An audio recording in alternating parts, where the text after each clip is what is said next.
It's Nick here for Into Boxing. I'm delighted to be joined by Troy Williamson. First of all, Troy, how are you? Enjoying the warm weather? Yeah, it's not too warm now, mate. A bit cloudy, but it's not too bad. We've had a good bit of sun, haven't we? Can't complain, can we, in this country when we get heat like that? Obviously, there's been a lot of talk about the Josh Kelly fight. I know we were speaking yesterday via social media, and that, so we'll come on to that. But just want to go back to the weekend. I saw you at the Stadium of Light. You fought there, didn't you? And how was it going back there and seeing some of the fighters, the up and coming fighters? It was good. It's our boxer on me for a fight. It's a great platform for obviously when you're starting out, and there was a lot of obviously up and coming talent coming through from the North East. So it's always good to box on home soil. Phil Jeffries put on a great show. Is there anyone that we should be looking out for from the North East coming through, in your opinion? To be honest, I think the North East is stacked with talents. Young Drum Forcer, Adam Corp, Bobby Dalton, who are training alongside, Ewan McKenzie. The list goes on. Tommy Ward, who's on the verge of a world title shot. The North East boxing's booming at the minute. Yeah, there are plenty of good names there, and obviously you got yourself in the mix. Josh Kelly, Lewis Ritson, all in there. Let's get into it then. Obviously, British Boxing Board of Control ordered yourself versus Josh Kelly. Obviously, on social media, obviously a fight that you desperately want. You're going to be ringside for his fight next week. Just talk us through that. Have you heard anything from Team Kelly at all? No, nothing yet. I think obviously they're going to get the fight out of the way next week, which I'm sure that he'll come through, and hopefully he looks good doing it, because it's a massive fight. It's a massive fight regardless, but it's even bigger that it's an North East derby. We're both in the North East, and it's going to be built up in the North East, and it'll be shown in the North East. So it's a huge fight. So hopefully he gets a big win next week, and we hear something from there. Obviously, like you say there, you're expecting to come through. What does, in your opinion, what does Josh Kelly do well that you'd have? I know you obviously give game plans away if the fight gets made, but what does he do well that you'd have to be wary of? Just the speed. He's very fast, and he's got good reflexes. But for me, I think I'm a big believer in time and beat speed. So yeah, that's it really. He's very fast. He's got a good boxing brain, but it's not a sprint. It's a marathon. We've got 12 rounds.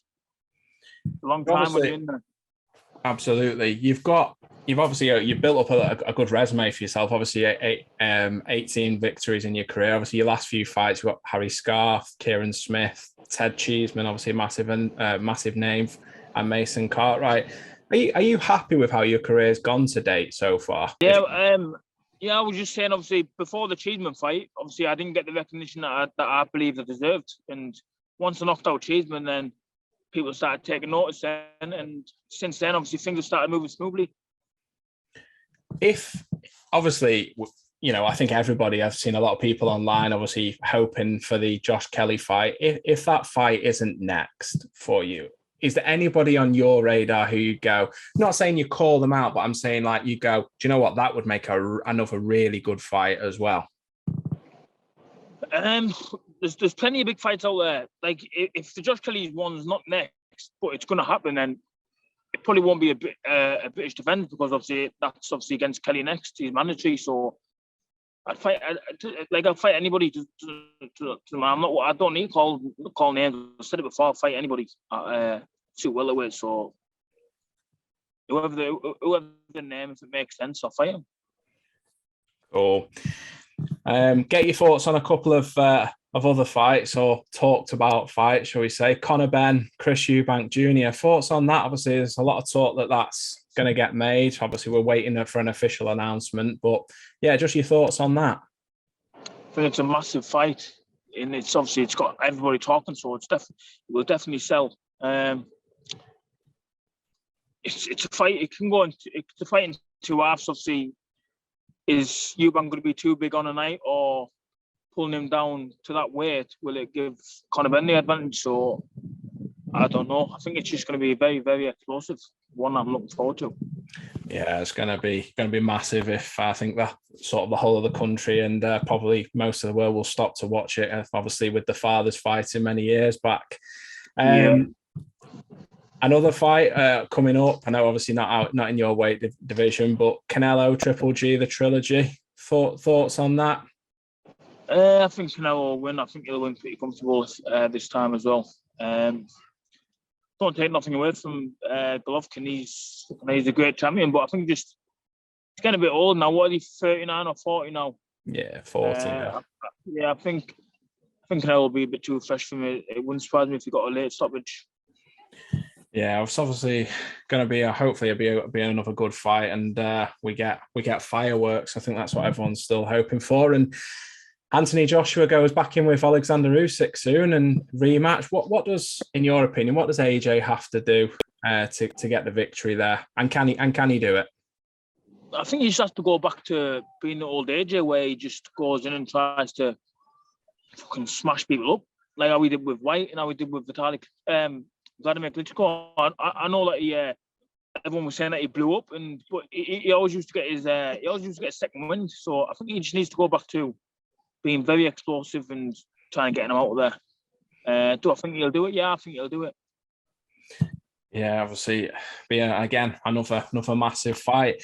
Something else I want to touch on, bit of a funny one. This one I saw on social media. You got stopped. I think you were abroad in Turkey recently, and someone said you look like thought you were Neymar. Yeah, I get it quite often. To be honest with you, I get it quite often. Like, sat with my mate now, and when we were walking through the park, this was going back a good few months ago, a young kid bike passed, and he shouted it. He shouted, "Hey, you look like Neymar." I get it all the time. I don't see it myself personally, but I'll take it because he's not a bad looking dude. But I don't see it.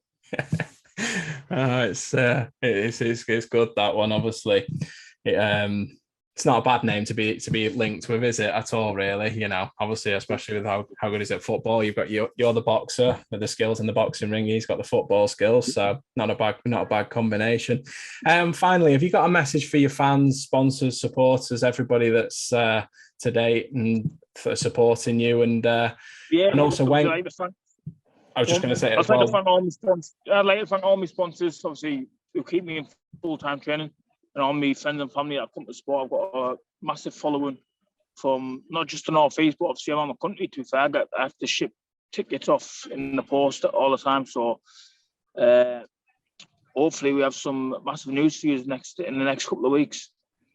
Super. Well, cross fingers that we do, Troy. Let us know, obviously, when you do know, and obviously all the very best. I'm sure we'll speak with you before your next fight anyway. And thank you very much for giving Into Boxing some of your time today. No worries, Paul. Thank you very much. No worries. Take care, mate. You too, Paul. Bye-bye.